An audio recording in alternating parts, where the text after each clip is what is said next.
Hello friends, my name is Kajal और आप सभी का स्वागत है मेरे चैनल पर। और आज के इस वीडियो में हम डिस्कस करने वाले हैं यूपीडीएलएड फर्स्ट सेमेस्टर सब्जेक्ट शिक्षण अधिगम का सिद्धांत। और इस क्लास की जो टाइमिंग होती है वो दोपहर के 2 बजे होती है, ठीक है, जिसमें हम लेसन डिस्कस कर रहे हैं शिक्षण की नवीन विधाएं। जी हाँ फ्रेंड, जैसे कि मैं आप सभी को बता दूं कि हम बिल्कुल शुरुआत से डिस्कस कर रहे हैं। अगर आपने प्रीवियस वीडियोस नहीं देखे हैं तो आप सभी को कमेंट्स बॉक्स में प्लेलिस्ट का लिंक मिल जाएगा, आप वहां से जाकर देख सकते हो। तो चलिए फ्रेंड्स शुरू करते हैं। वीडियो को लाइक कर दीजिए और अपने फ्रेंड्स मित्रों को शेयर कर दीजिए। तो देखिए, हमने सबसे पहले तो ये डिस्कस किया था कि शिक्षण की नवीन विधाएं क्या है, ठीक है। शिक्षण की नवीन विधा कौन कौन से हैं, जिसमें 7 है, ठीक है। और इसमें हमने जो पॉइंट डिस्कस किए थे वो 2 नवीन विधा डिस्कस किए थे, जिसमें पहला आपका था बाल केंद्रित शिक्षण उपागम कार्ड, जो कि बहुत ही अच्छे से डिस्कस किया था, ठीक है।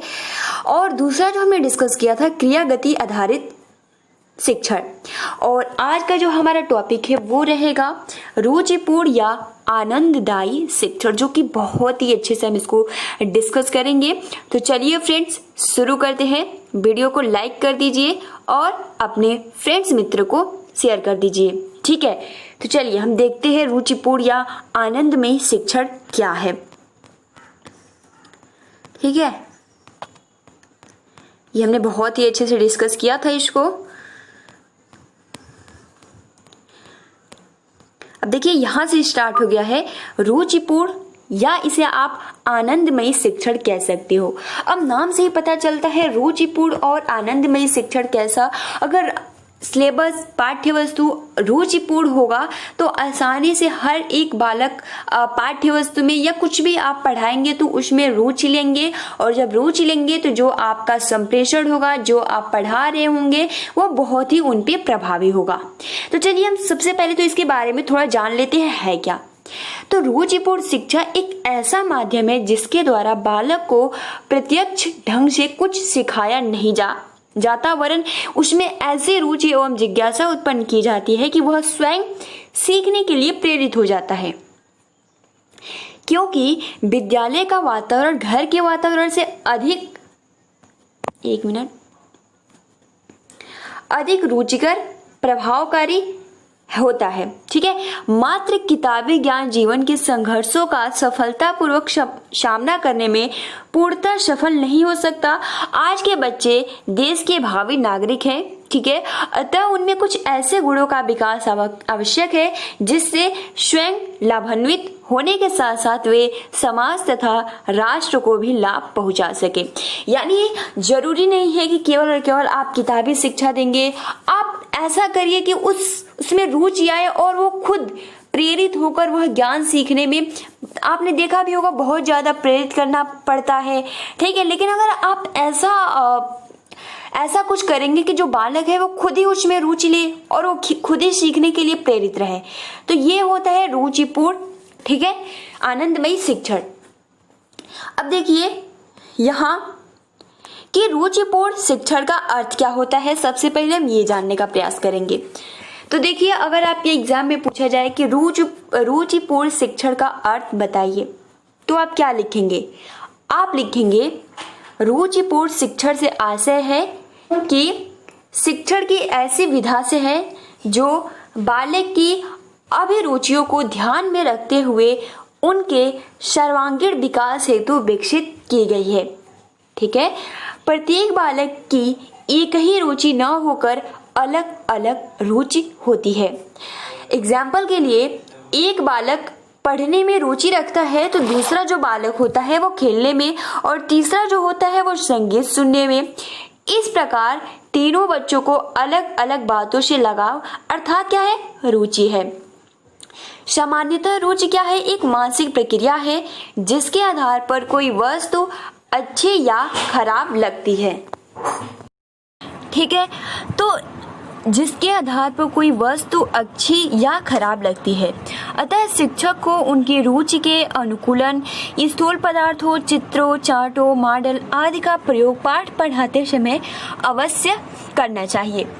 बालक क्या होते हैं, जिज्ञासु प्रवृत्ति के होते हैं और वह अधिक से अधिक ज्ञान प्राप्त करना चाहते हैं। उनकी इस प्रवृत्ति को जागृत रखने तथा तृप्त करने का दायित्व तो किसके पास होता है? तो शिक्षक का ही है। अतः शिक्षक या शिक्षा के सार्वजनिकरण, ठीक है, एवं उपलब्धि सुनिश्चित कराने हेतु शिक्षा विभाग द्वारा वर्ष 1994 में रुचिपूर्ण शिक्षा कार्यक्रम शुरू किया गया। तो देखिए फ्रेंड्स, पहला तो क्वेश्चन यही आ सकता है कि जो रुचिपूर्ण शिक्षा का कार्यक्रम है इसको कब शुरू किया गया? तो इसको जो शुरू किया गया शिक्षा विभाग द्वारा शुरू किया गया। और कब किया गया? तो 1994 में किया गया। अब देखिए, जो हमने पढ़ा कि शिक्षण, अभी और भी कुछ महत्वपूर्ण पॉइंट्स है, इसको भी हम पढ़ लेते हैं, फिर आपको शॉर्टली में बताएंगे कि अगर आपके एग्जाम में पूछा जाए कि शिक्षण का अर्थ क्या, रुचिपूर्ण शिक्षण का अर्थ क्या होता है, तो आप बहुत ही आसानी से लिख सकते हो। देखिए अगला पॉइंट जो कह रहा है कि रुचिपूर्ण शिक्षण एक समयबद्ध कार्यक्रम तथा सुविचारित रणनीति है।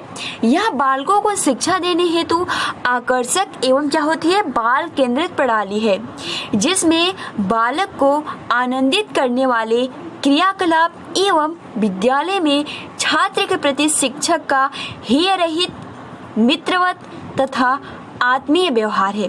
यह गीतों, कहानियों तथा खेलों द्वारा सरल गतिविधि प्रधान बाल केंद्रित शिक्षण है। यह एक ऐसी विधा है, देखिए सबसे महत्वपूर्ण यहाँ से आप लिख सकते हो कि यह एक ऐसी विधा है जो शिक्षण को रोचक एवं प्रभावी बनाकर शिक्षा के सार्वजनिकरण के लक्ष्य प्राप्ति के सहायक होगी। और हम किसके थ्रू कर सकते हैं? गीतों के माध्यम से, चार्ट के माध्यम से, मॉडल के माध्यम से, खेल के माध्यम से, ठीक है, कुछ ऐसी कहानियां सुनाकर जो कि जो शिक्षण हो वो क्या हो? रुचिपूर्ण हो। तो ये बहुत ही आसानी से समझ में आ गया होगा कि रुचिपूर्ण शिक्षण का अर्थ क्या होता है।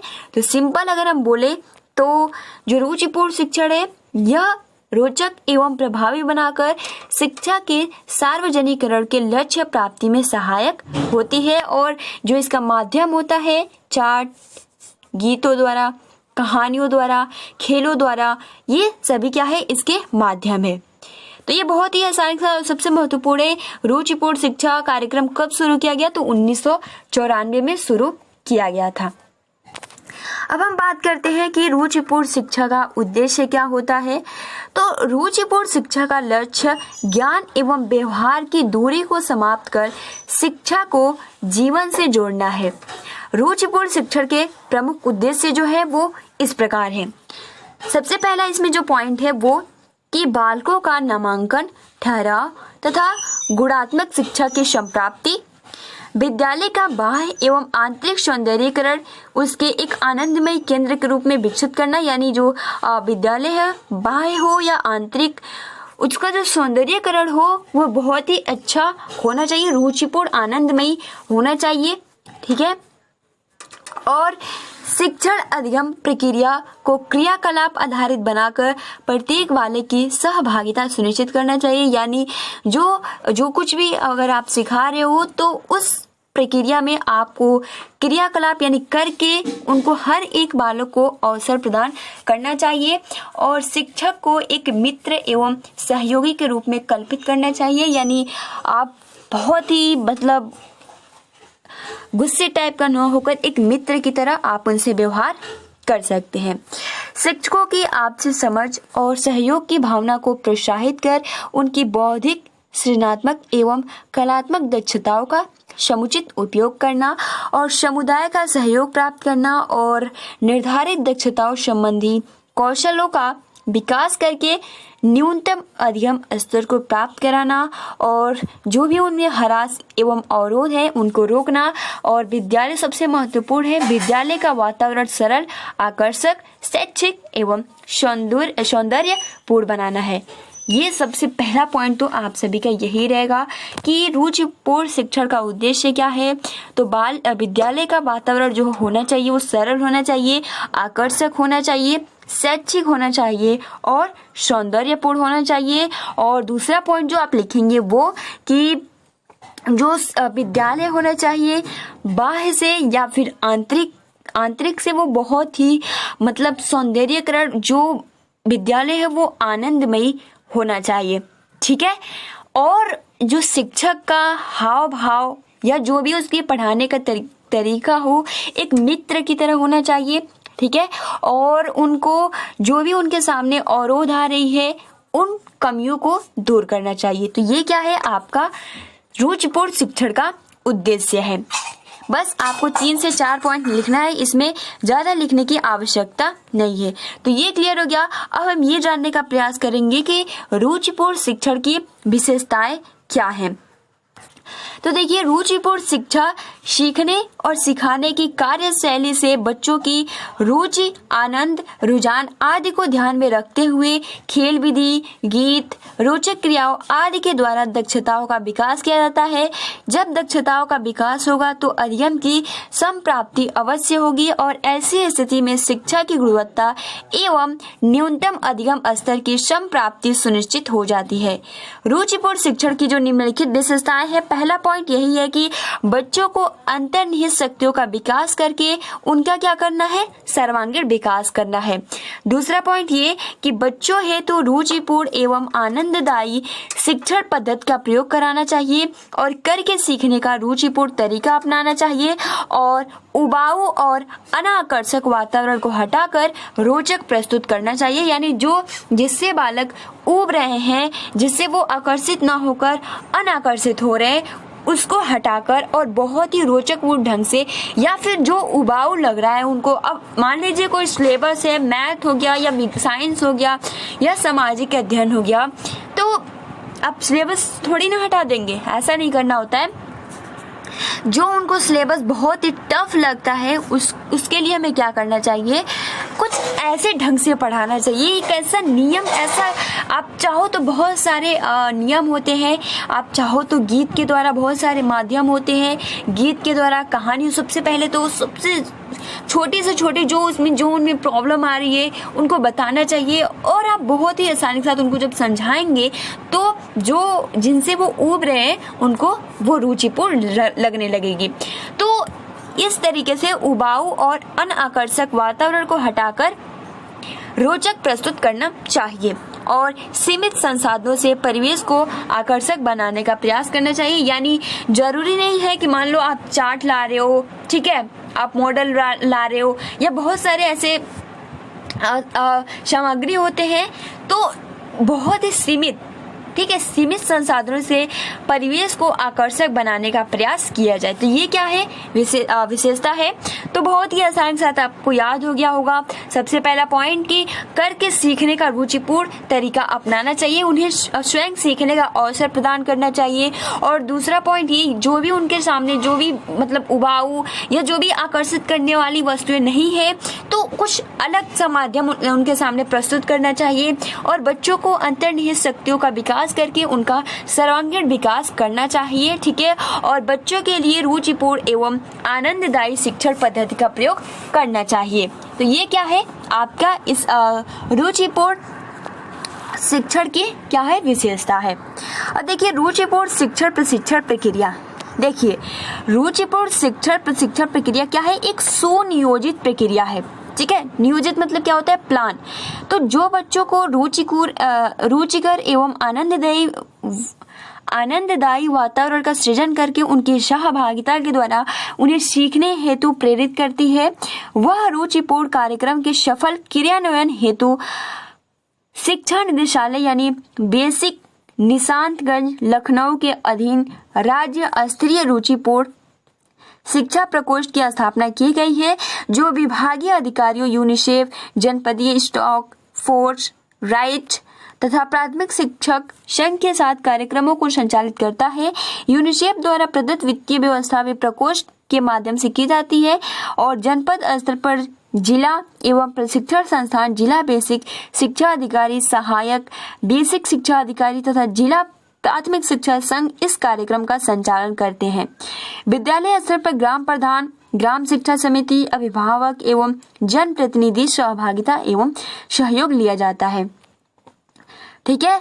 और रुचिपूर्ण शिक्षा विधा के सफल क्रियान्वयन हेतु जनपद स्तर पर जिला अधिकारी, मुख्य विकास अधिकारी, जिला विकास अधिकारी एवं पंचायती राज व्यवस्था के अंतर्गत अध्यक्ष, जिला पंचायत, नगर पंचायत, विकास खंड प्रमुख तथा ग्राम प्रधान की सहभागिता सहयोग प्राप्त होता है। तो ये क्या है कि रुचिपूर्ण शिक्षा प्रशिक्षण प्रक्रिया, यानी यह जो प्रक्रिया होती है वो कहाँ कहाँ होती है, पहले से प्लानिंग बनाकर इसको पढ़ाया जाता है। ठीक है, तो ये जो आपका रुचिपूर्ण शिक्षण प्रशिक्षण है, सबसे पहले तो आप देख सकते हो रुचिपूर्ण कार्यक्रम के सफल क्रियान्वयन के लिए शिक्षा निदेशालय यानी निशांतगंज लखनऊ के अधीन राज्य स्तरीय रुचिपूर्ण, ठीक है, शिक्षा प्रकोष्ठ की स्थापना की गई है। तो ये कुछ महत्वपूर्ण पॉइंट्स है जिसको आप उतना याद करने की जरूरत नहीं है। ठीक है, इतना टफ नहीं पूछेगा। अब देखिए रुचिपूर्ण शिक्षण में सीखने और सिखाने हेतु किए जाने वाले क्रियाकलाप, तो ये महत्वपूर्ण है। तो बच्चों के सीखने में क्रियाकलापों का बहुत ही महत्वपूर्ण योगदान होता है। जब हम किसी विशेष दक्षता के लिए कोई गतिविधि करते हैं तो उसका बच्चों पर काफी असर पड़ता है तथा उन्हें जो अधिगम होता है, यानी जो सीखना होता है वह अस्थायी होता है, क्योंकि वे स्वयं करके सीखते हैं। और छात्र जिन विधाओं व क्रियाकलापों के द्वारा सहजता से सीख लेता है वे निम्न है। तो देखिए इसमें जो पहला पॉइंट है, जैसे कि गीत कविता के माध्यम से, कहानी चित्र के माध्यम से, खेल के माध्यम से, अभिनय नाटक के माध्यम से, भ्रमण व निरीक्षण के माध्यम से, पहेली के माध्यम से, वार्तालाप के माध्यम से, पर्यावरण में पाई जाने वाली वस्तुओं का उपयोग। तो ये क्या है, आपके रुचिपूर्ण शिक्षण में सिखाने हेतु किया जाने वाला क्रियाकलाप या इसको माध्यम भी कह सकते हो। अब देखिए गतिविधि जैसे आप किस तरीके से करा सकते हो, तो शिक्षक प्रशिक्षुओं को कहानी चित्रण को रोचक व आनंदपूर्ण ढंग से सिखाने के लिए श्यामपट्ट पर चार्ट पेपर या पट्टिकाओं में चित्रित कहानी के चित्र दिखाएं तथा उनसे स्वयं कहानी बनाने को कहें। यथा जैसे कि प्यासा कौवा कहानी को समझने व कहानी बनवाने के लिए चार्ट पेपर पर चित्रित आसमान में उड़ते हुए कौवों को, नदी के पेड़ पौधों का, थोड़े पानी वाले घड़े के पास कंकड़ का चित्र दिखाएंगे और पूछेंगे कि कौवा क्या कर रहा है। और दूसरे चित्र में कौवे को घड़े में देखकर उड़ते हुए जमीन पर गिरे हुए कंकड़ को चोंच में उठाते हुए दिखाएंगे और पूछेंगे कि कौवा क्या कर रहा है। तो उधर से क्या होगा ना कि इस तरीके से वो चित्र के माध्यम से उस कहानी के बारे में समझ जाएंगे, क्योंकि कौवा प्यासा था और जो घड़े में पानी था वो बहुत ही कम था। ठीक है, तो इसलिए वो कंकड़ उसमें डाल रहा था। तो ये क्या है, एक्टिविटी है और आप इस चित्र के माध्यम से वो बहुत ही आसानी के साथ समझा सकते हैं। तो आप देख सकते हो कि पूछेंगे कौवा क्या कर रहा है, और तीसरे चौथे में कौवे को घड़े में कंकड़ डालते हुए कंकड़ों से घड़े को आधा भरा हुआ पानी ऊपर आया हुआ और फिर कौवे को चोंच से पानी पीता हुआ दिखाएंगे। प्रश्न करेंगे कि कौवा क्या कर रहा है, उसने घड़े में कंकड़ क्यों डाला, कंकड़ डालने पर क्या हुआ, घड़े में कितने पानी था, ETC। तो इस तरीके से वो क्या कंकड़ क्यों डाला, क्योंकि घड़े में पानी कम था। ठीक है, कंकड़ डालने पर क्या हुआ, जो नीचे पानी था घड़े में वो जब कंकड़ नीचे चला गया और पानी क्या हुआ, ऊपर आ गया। तो ये बहुत ही आसानी के साथ समझ में आ गया होगा। अब देखिए कुछ इसमें महत्वपूर्ण पॉइंट्स है, यानी बालक स्वभावतः क्रियाशील होते हैं। ठीक है, और बच्चे हर समय कुछ न कुछ करना चाहते हैं क्योंकि वो जिज्ञासु होते हैं एवं कल्पनाशील होते हैं और वे नित्य नई नई क्रियाओं में अधिक रुचि लेते हैं। उपयुक्त मनोवैज्ञानिक तथ्यों के आधार पर रुचिपूर्ण शिक्षा में सभी विधाओं का समावेश किया गया है जो बालक की अभिरुचियों को ध्यान में रखते हुए उनके सर्वांगीण विकास हेतु बहुत ही लाभदायक है। तो ये पूरा आपका खत्म होता है। अब यहाँ से आपका सहभागी शिक्षण शुरू होता है, जिसको हम कल के वीडियो में डिस्कस करेंगे। आज हमने जो डिस्कस किया कि ये आप बहुत ही आसानी के साथ लिख सकते हैं। अगर आपके एग्जाम में पूछा जाए कि रुचिपूर्ण आनंदमय शिक्षण जो नवीन विधि है वो क्या है, तो आप बहुत ही आसानी के साथ लिख सकते हैं। ठीक है, इसका अर्थ क्या होता है, तो इसका जो अर्थ होता है कि यह एक ऐसी विधा है जो शिक्षण को रोचक एवं प्रभावी बनाकर शिक्षा के सार्वजनिकरण के लक्ष्य प्राप्ति में सहायक होगी। और जो इनके माध्यम होते हैं गीत, कहानी, खेलों द्वारा सरल गतिविधि, और जो ये आपका शिक्षण होता है यह बाल केंद्रित शिक्षण होता है। उसके बाद हमने डिस्कस किया कि इसका उद्देश्य क्या है। तो जो इसका उद्देश्य है कि बालकों का नामांकन, ठहराव तथा गुणात्मक शिक्षा की संप्राप्ति, ठीक है, विद्यालय को बाह्य एवं आंतरिक सौंदर्यीकरण करके उसे एक आनंदमय केंद्र के रूप में विकसित करना, और जो शिक्षक है वो मित्र एवं सहयोगी के रूप में कल्पित करना, और समुदाय का सहयोग प्राप्त करना, ठीक है, जो शिक्षक की आपसी समझ और सहयोग की भावना का प्रोत्साहित कर उनके बौद्धिक, सृजनात्मक एवं कलात्मक दक्षताओं का समुचित प्रयोग करना, हरास एवं अवरोध को रोकना, ठीक है, विद्यालय का वास्तव और सरल, आकर्षक और शैक्षिक सौंदर्यपूर्ण करना क्या है इसका उद्देश्य। इसकी विशेषताएं क्या है? तो बच्चों को अंतर्निहित शक्तियों का विकास करके उनका सर्वांगीण विकास करना है। बच्चों है तो रुचिपूर्ण एवं आनंदमय शिक्षण पद्धति का प्रयोग करना है, करके सीखने का रुचिपूर्ण तरीका अपनाना है, उबाऊ और अनाकर्षक वातावरण को हटाकर रोचक प्रस्तुत करना है, ठीक है। और रुचिपूर्ण शिक्षण प्रशिक्षण प्रक्रिया सबसे पहले कहाँ? तो आपका शिक्षा निदेशालय निशांतगंज लखनऊ के अधीन राज्य स्तरीय रुचिपूर्ण शिक्षा प्रकोष्ठ की स्थापना की गई थी। और रुचिपूर्ण शिक्षण सिखाने हेतु किए जाने वाला क्रिया कहानी द्वारा, चित्र द्वारा, खेल द्वारा, नाटक द्वारा, ये सभी क्या है इसके महत्वपूर्ण पॉइंट्स है। तो आप सभी को बहुत ही आसानी के साथ ये समझ में आ गया होगा फ्रेंड्स। तो आज के लिए इतना ही, हमने बहुत ही अच्छे से इसको समझ लिया है, और अगर आपके एग्जाम में आता है तो आप बहुत ही आसानी के साथ लिख सकते हो। तो फ्रेंड्स आज के लिए इतना ही, वीडियो को लाइक कर दीजिए और अपने फ्रेंड्स मित्रों को शेयर कर दीजिए। Thanks for watching, take care and best of luck.